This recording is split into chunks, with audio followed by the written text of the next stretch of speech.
Hi Kohais! You know, I've been getting a lot of comments from you Kohais asking me to do a background tutorial. The thing is, there's so many different types of background, like buildings, trees, rivers, etc.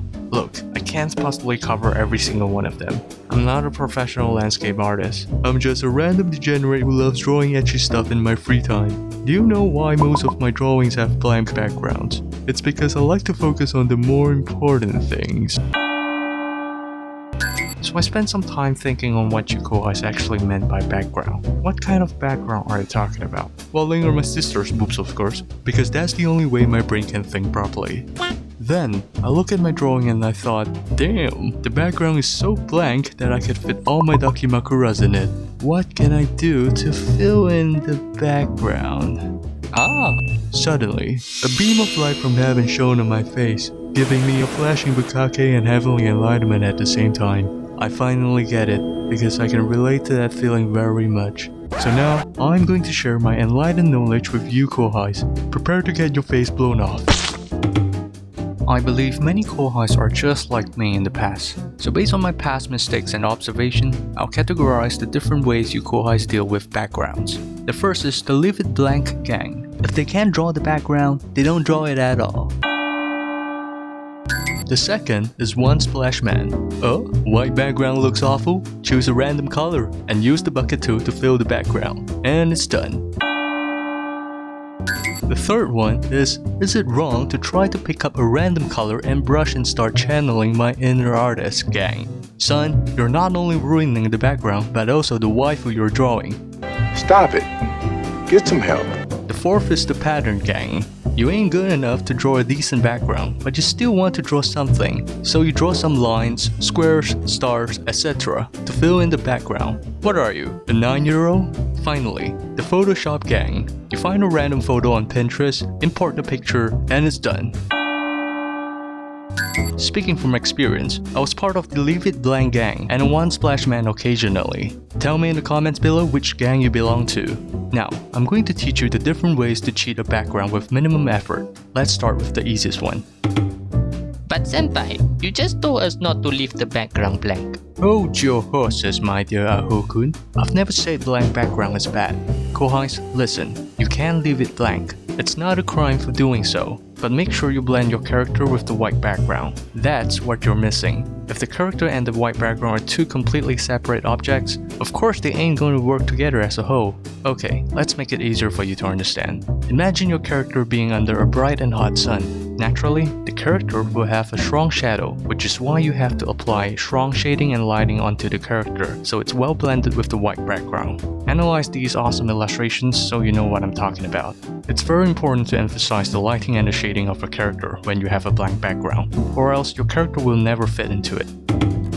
This is a painting method that has become popular in the drawing community recently. To make it work, you need to add some very bright, highly saturated lighting onto the character. Look at this illustration. It's like you lock Asuka in a dark and confined room. And you tell her to pose, of course. What are you thinking about, you bunch of perverts? The light from the top illuminates her hair and her upper boobs, making the whole illustration look epic and elegant. Apart from the standard lighting, you can also add some special effects to serve as a secondary light source, like electric, chains, etc. It all depends on your creativity. All you need to do is just choose a lighter or darker color for the background. Wait, how is this any different from the One Splash Man you mentioned just now? Allow me to explain. It sounds simple, but it's actually not. Most people fail to apply this technique correctly 99% of the time.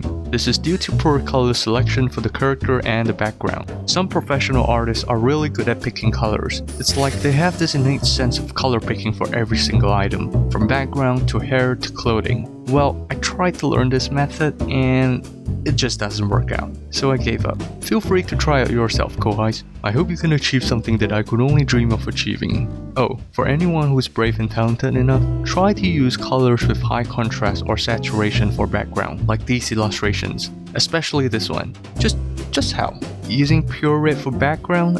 That is insane. This is one of the best ways to enrich your illustration. Let's take Ganyu CGs from Genshin Impact as an example, because why not? Oh, look at that cheeseburger. So what you can do when you're drawing Ganyu is you can draw ice related stuff. Another great example is Hu Tao. For those who don't play Genshin, Poof, it's 2021 already and you're not playing Genshin? What game are you playing? Candy Crush? For those who don't play Genshin, she's a pyro character, but she's also the funeral parlor. A funeral parlor is a person who has a thing for death and dead bodies. Thus, it's understandable why this cute ghost is drawn in this OC. Also, did you guys notice the butterflies? The Chinese believe that the souls of the recent dead visit their loved ones in the form of a butterfly. The butterfly symbolizes the soul and death. It's very important to include at least one theme or element in your drawing. When the illustration contains a certain theme, all you need to do is just draw the relevant elements of the theme as part of the background. Nature is your best friend.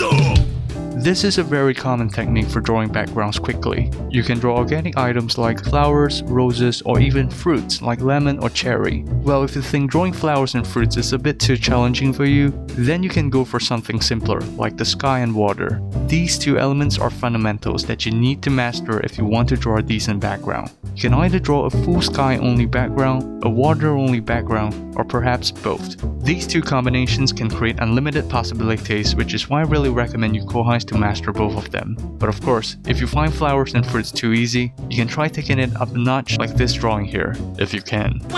The techniques I've mentioned just now allows you to draw the background in a short amount of time with minimum effort, but it doesn't mean you should avoid learning how to draw Makoto Shinkai tier backgrounds.